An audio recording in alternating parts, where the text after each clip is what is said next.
وہ اپنی زندگی کے دوران ظلم و ستم کی وجہ سے مشہور تھے، خاص طور پر سعانی مسلمانوں، مسیحیوں اور یہودیوں پر، لیکن ان کا انجام ان کی زندگی ہی کی طرح کچھ کم عجیب نہیں تھا۔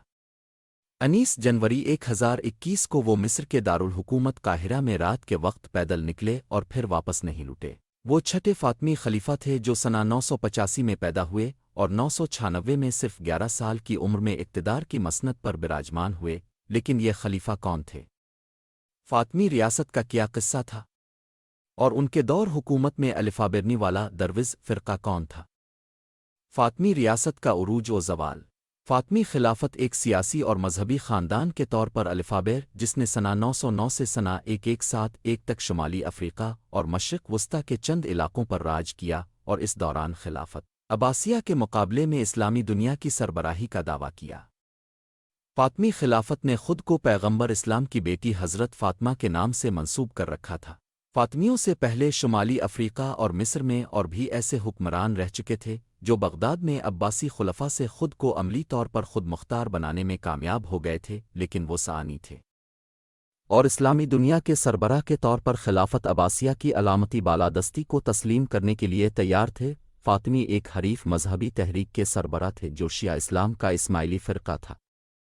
انہوں نے اس زمانے میں اسلامی دنیا میں رائج مذہبی اور سیاسی نظام کو ختم کرنے کے لیے اپنی کوششیں وقف کیں اور اپنے پیشروؤں کے برعکس عباسی خلفاء کو تسلیم کرنے سے بھی انکار کر دیا کیونکہ وہ انہیں غاصب قرار دیتے تھے۔ فاطمی خاندان کا دعویٰ تھا کہ پیغمبر اسلام کی بیٹی سے نسبت ہونے کی وجہ سے وہ خلافت کے اصل حقدار تھے اور ان کا مقصد خلافت عباسیہ کو ختم کر کے ایک نئی خلافت قائم کرنا تھا۔ 9ویں صدی کے دوران اسماعیلی مبلغین اسلامی سلطنت کے کئی حصوں میں پھیل گئے جو سعانی حکومت اور خلافت عباسیہ کے خلاف بغاوت کے نظریے کی تبلیغ کرتے رہے۔ کئی ناکام بغاوتوں کے بعد اسماعیلی یمن میں ایک مضبوط بنیاد قائم کرنے میں کامیاب ہو گئے اور وہاں سے انہوں نے اپنے ایلچی شمالی افریقہ بھیجے، جہاں انہوں نے اپنی سب سے بڑی کامیابی حاصل کی۔ سنہ 909 تک وہ اتنے مضبوط ہو چکے تھے کہ مہدی کے لقب کے ساتھ ایک نئی خلافت، ایک نئی ریاست کا قیام عمل میں لایا گیا۔ اس صدی کے پہلے نصف کے دوران فاطمی خلفاء نے صرف شمالی افریقہ اور سسلی پر حکومت کی، جہاں انہیں بہت سے مسائل کا سامنا کرنا پڑا۔ ان کے رعایا کا بڑا حصہ سنی تھا جو مالکی مکتبہ فکر کی پیروی کرتے تھے۔ ان مشکلات سے نبردآزما ہوتے ہوئے فاطمیوں کی نظر مشرق کی جانب مرکوز رہی، جہاں خلافت عباسیہ طاقت کھو رہی تھی۔ تاہم پہلا قدم مصر پر قبضہ تھا، جس کے لیے متعدد مہمات روانہ کی گئیں جو ناکام رہیں۔ آخر کار 969 میں مشرق کی طرف پیش قدمی کا پہلا مرحلہ خلیفہ المعز کے دور میں مکمل ہوا، جب فاطمی افواج نے وادی نیل پر حملہ کیا اور سینائی سے ہوتے ہوئے فلسطین اور جنوبی شام میں پیش قدمی کی۔ مصر میں فاطمیوں نے قاہرہ شہر تعمیر کیا جو ان کی سلطنت کا دار الحکومت بنا، اور اس کے مرکز میں ایک نئی مسجد اور درسگاہ بنائی گئی جسے فاطمہ الزہرا کے نام پر جامعہ الازہر کا نام دیا گیا۔ فاطمی خلافت بیک وقت ایک شاہی اور انقلابی حکومت تھی۔ اندرونی طور پر خلیفہ خود مختار تھا، ایک وسیع سلطنت پر حکومت کرتا تھا اور اسے فوجی اور سیاسی ذرائع سے وسعت دینے کی کوشش کرتا تھا، جس کا مرکز مصر تھا۔ جب یہ سلطنت اپنے عروج پر پہنچی تو اس میں شمالی افریقہ، سسلی، شام، فلسطین، اردن اور لبنان، یمن اور حجاز کے ساتھ ساتھ مکہ اور مدینہ کے دونوں مقدس شہر بھی شامل تھے۔ لیکن خلیفہ ایک امام بھی تھے اور اسماعیلیوں کے روحانی سربراہ بھی تھے۔ فاطمیوں نے جہاں مصر پر فتح سمیت بہت سی کامیابیاں حاصل کی، وہیں انہیں فلسطین اور شام میں بار بار ناکامیوں کا سامنا کرنا پڑا، جہاں مقامی مخالفین کے علاوہ انہیں ترکوں اور پھر یورپی صلیبیوں کے حملوں کا سامنا کرنا پڑا۔ تاہم الحاکم کے دور میں فاطمی ریاست فوج کے بربرتر سوڈانی دھڑوں کے درمیان جھگڑوں کی وجہ سے کمزور ہونا شروع ہو گئی تھی، اور خلیفہ کے وقار میں اس عہد کے دوران ہی کمی آنا شروع ہو گئی تھی، جس کی ایک وجہ اس کی اپنی حکومت اور عجیب رویہ بھی تھا۔ ان کے جانشین اپنے وزراء اور قائدین کے ہاتھوں میں محض کٹ پتلی بن گئے، اور المستنصر کے طویل دور حکومت میں 1036 سے 1094 تک مختلف دھڑوں کے درمیان تنازعات نے مصر کو انتشار کے ایک ایسے گرداب میں پھنسایا جو بار بار آنے والے قحط اور طاعون کی وجہ سے شدت اختیار کر گیا۔ فاطمی ریاست کا خاتمہ سنہ 1171 میں ہوا جب آخری فاطمی خلیفہ 14 خلیفہ العدید کی وفات ہوئی اور وزیر مملکت صلاح الدین ایوبی مصر کے حکمران بن گئے۔